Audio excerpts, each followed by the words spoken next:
Welcome to my channel present and future. আমি মিঠু। আজকে তোমাদের সাথে শেয়ার করে নেব ফ্রোজেন মটরশুঁটি কিভাবে 1 বছর সংরক্ষণ করে রাখা যায়, সেটাই তোমাদের সাথে শেয়ার করে নেব। এইখানে দেখো মটরশুঁটি ছাড়িয়ে নিয়েছি। তা এখন তো শীত চলে গেছে, শীত যাওয়ার সময় মটরশুঁটিগুলো আমি নিয়ে এসেছি বাজার থেকে কিনে। এগুলো আমি ভয়েস করে ছাড়িয়ে নিয়েছি। এইদিকে কড়াইয়ে গরম জল বসিয়ে দিয়েছি। জলটা বেশ ভালো গরম হতে হবে। এইখানে একটু চিনি দিয়ে দিলাম, পরিমাণ মতো, কিন্তু অনেকটা চিনি লাগবে, কম চিনি দিলে হবে না। আর একটু অল্প লবণ দিয়েছি, বেশি লবণ কিন্তু দিইনি। তা জলের সাথে চিনি আর লবণটা বেশ করে আমি পাইল করে মিক্স করে নিচ্ছি। তা চিনিটা যেন ভালোভাবে গুলে যায়। আর জলটা কিন্তু টকবক করে ফোটালে হবে না, যখন বুজবুজি উঠবে ওপরে আর কি, তখনই আমি মটরশুঁটিগুলো গরম জলের মধ্যে দিয়ে দেবো। যখন বিন্দু বিন্দু হয়ে জলের যখন ইয়েগুলো ওঠে না, গরম হয়ে গেলে তখনই কিন্তু মটরশুঁটিটা দিয়ে দেবো। আর এখানে একটা জিনিস লক্ষ্য করো, মটরশুঁটিগুলো যখন দিয়ে দিলাম জলের মধ্যে, মটরশুঁটিগুলো কিন্তু সব জলের তলায় পড়ে গেছে। তা আমার যখন মটরশুঁটিটা হয়ে যাবে তখন আস্তে আস্তে কিন্তু মটরশুঁটিগুলো ওপরে ভেসে উঠবে। আর এখানে চিনিটা দিয়েছি, মটরশুঁটিগুলো 1 বছর কালারটাও ঠিক থাকবে আর ফ্রেশ থাকবে, ওই জন্যই চিনিটা দেওয়া। তোমরা এখানে কিন্তু ভিনিগার বা লেবুর রস একটু ব্যবহার করতে পারো। আমি কিন্তু লেবুর রস বা ভিনিগার কোনোটাই ব্যবহার করিনি। তা শীত তো এখন চলে গেছে, অলরেডি গরম পড়ে গেছে। তা আমি এখন মটরশুঁটিটা কিনে ফ্রোজেন করি, অনেক শীতের আমি করি না, তখন তো অ্যাভেলেবেল থাকে। আমি এখন এই ফাল্গুন মাস করে আমি মটরশুঁটিগুলো ফ্রোজেন করে রাখি, তাহলে আমার অলরেডি 1 বছর বেশ ভালোভাবে চলে যায়। আর এখানে একটা জিনিস লক্ষ্য করো, দেখো মটরশুঁটিগুলো যখনই হয়ে যাবে ওপরে অলরেডি সমস্ত মটরশুঁটি কিন্তু ভেসে চলে আসবে। তোমরা এটা দেখে বুঝতে পারবে তো মটরশুঁটিটা ফ্রোজেন করার জন্য রেডি হয়ে গেছে। আর এখানে আর একটা জিনিস খেয়াল করতে হবে, মটরশুঁটিটা কিন্তু বেশি কুক করলে হবে না, তাহলে কিন্তু ফ্রোজেন আর হবে না, ওটা তরকারি বা অন্য কোনো রেসিপি হয়ে যাবে। ফ্রোজেন করার জন্য যেটুকু টাইম দরকার সেইটুকু টাইমের মধ্যেই করতে হবে।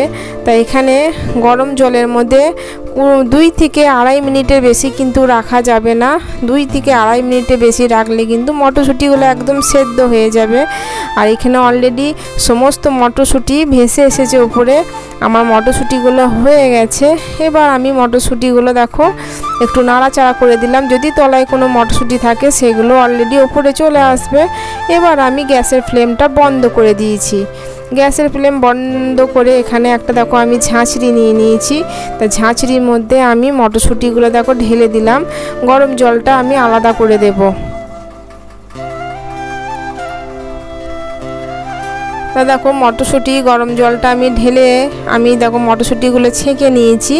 গরম জলটা আমি ফেলে দিয়ে আমি বাটিতে কিন্তু ঠান্ডা জল নিয়ে নিয়েছি। এটা কিন্তু গরম জল না, ঠান্ডা জল, জলটা বদলে দিয়েছি। তা ঠান্ডা জলের মধ্যে নর্মাল আর কি কলের যে জল হয় সেই জল। তাই এখানে দেখো আমি অনেকটা বরফ জমিয়েছিলাম, বরফটাই জলের মধ্যে দিয়ে দিলাম। এরপর আমি সাথে সাথেই কিন্তু মটরশুঁটিগুলো এই বরফ জলের মধ্যে দিয়ে দিতে হবে, তাহলে কালারটা একদম সবুজ থাকবে, একদম সবুজ কালার 1 বছর ধরে থাকবে, নষ্ট হবে না। এটা কিন্তু বেশি লেট করলে হবে না, সাথে সাথেই ঠান্ডা জলের মধ্যে দিয়ে দিতে হবে। আর বরফ জলের মধ্যে আমি দিয়ে বেশ আমি 10-15 মিনিট আর কি রেখে দেবো ঠান্ডা জলের মধ্যে। তারপর আমি আবার ওটাকে ছেঁকে নেব।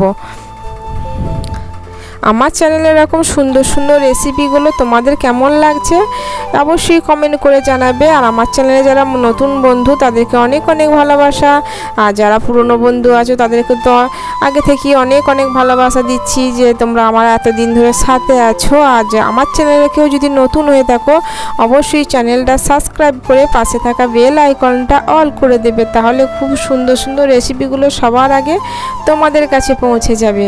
আর এখানে দেখো আমি 15 মিনিট বাদে এই মটরশুঁটিগুলো দেখো আমি ঠান্ডা জল থেকে তুলে নিচ্ছি। একই প্রসেসে আমি একটা ঝাঁঝরির মধ্যে মটরশুঁটিগুলো ছেঁকে নিচ্ছি। তা ছেঁকে আমি এখানে রেখে দেবো কিছুক্ষণ জলটা ঝরতে দেওয়ার জন্য, যাতে সমস্ত জলটা বেরিয়ে যায় মটরশুঁটি থেকে। আর কালারটা দেখেছো একদম পারফেক্ট সবুজ কালার হয়ে আছে। তা কালারটা একটুখানি চেঞ্জ হয়নি। তাই এটা কিন্তু এদিক ওদিক হলেই কালার চেঞ্জ হয়ে যাবে, তখন আর ভালো হবে না ফ্রোজেনটা। তো এখানে আমি এই অবস্থায় রেখে দেবো 15-20 মিনিট রেখে দেবো। জলটা ঝরে গেলে আমি একটা শুকনো কাপড়ের মধ্যে মিলে দেব। আর তোমরা যদি দিনের বেলায় করো, রোদ থাকে রোদেতেও দিয়ে দিতে পারো আধা ঘন্টার জন্য, তাহলেও হবে। তো এখানে তো আমার রোদ নেই, তা কী করব, আমি এটা একটা কাপড়ের মধ্যে দিয়ে দিচ্ছি দেখো। আর আমি এটা ফ্যানের তলায় দিয়ে দিলাম। 2 ঘন্টা মতন আমি ফ্যানের তলায় রেখেছিলাম। 2 ঘন্টা রাখলে পরেই সমস্ত জল শুকিয়ে যাবে। তা দেখো আমি হাত দিয়ে সুন্দর করে মিলে দিচ্ছি, মানে চারিদিকে ছড়িয়ে দিচ্ছি আর কি। আর ওপর থেকে একটা শুকনো কাপড় নিয়ে আমি হালকা করে ওপর থেকে মটরশুঁটিগুলো এইভাবে আমি মুছে নিচ্ছি, যাতে ওপরকার জলগুলো মানে শুকিয়ে যায়। আর দেখেছো যেখানটা ভিজে গেছে ওইখান থেকে আমি মটরশুঁটিগুলো সাইডে করে দিয়েছি, কাপড়টা যেখানটা ভিজে গেছে। তা আমি 2 ঘন্টা বাদে ফিরে এলাম। তা তোমাদেরকে দেখাচ্ছি মটরশুঁটিগুলো দেখেছো সুন্দর জল শুকিয়ে ঝরঝরে হয়ে গেছে। আমার তো বাড়িতে রোদ নেই, যার জন্য আমি ফ্যানের তলায় শুকিয়েছি। তা এখানে ঝরঝরে হয়ে শুকিয়ে গেছে মটরশুঁটিগুলো। এরপর আমি কোনো কন্টেনারের মধ্যে প্লাস্টিক, কাঁচ বা কোনো চিকচিকির জিপ লক প্যাকেটের মধ্যেও রাখতে পারো। তা আমি কাঁচের জারের মধ্যে রাখিনি, প্লাস্টিকের কন্টেনারের মধ্যে আমি এগুলো স্টোর করে রেখে দেবো ডিপ ফ্রিজে। তা আজকের মানে এইটা তোমাদের কেমন লেগেছে বলবে অবশ্যই কমেন্ট করে। ফ্রোজেন মটরশুঁটি কীভাবে রাখি সংরক্ষণ করে কমেন্টের মাধ্যমে অবশ্যই জানাবে। আর কাছে দূরে যে যেখান থেকে দেখছো সবাইকে অনেক অনেক ভালোবাসা আমার চ্যানেলের ভিডিওগুলো তোমরা দেখছো বলে। তাই এখানে দেখো 2টো কন্টেনার নিয়ে নিয়েছি। তা দুটোই সেম কন্টেনার নিয়েছি। তা দুটোর মধ্যেই দেখো আমি এইভাবে মানে মটরশুঁটিগুলো রেখে দেব।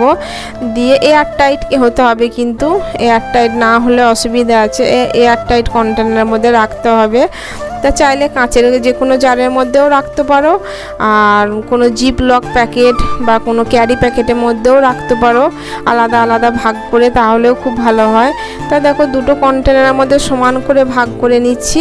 ভাগ করে আমি দেখো এগুলো আমি মানে কন্টেনারে ঢাকাগুলো দিয়ে আমি ডিপ ফ্রিজে স্টোর করে দেবো। তা সবাই ভালো থেকো বন্ধুরা, সুস্থ থেকো। আবার তোমাদের সঙ্গে হাজির হব অন্য কোনো ভিডিও নিয়ে অন্য কোনো দিন। ততক্ষণ সবাই হাসি খুশি সুস্থ ভালোভাবে জীবনযাপন করো। Tata bye bye. আজকের মতো এখানেই এন্ড করলাম আমার ভিডিওটা।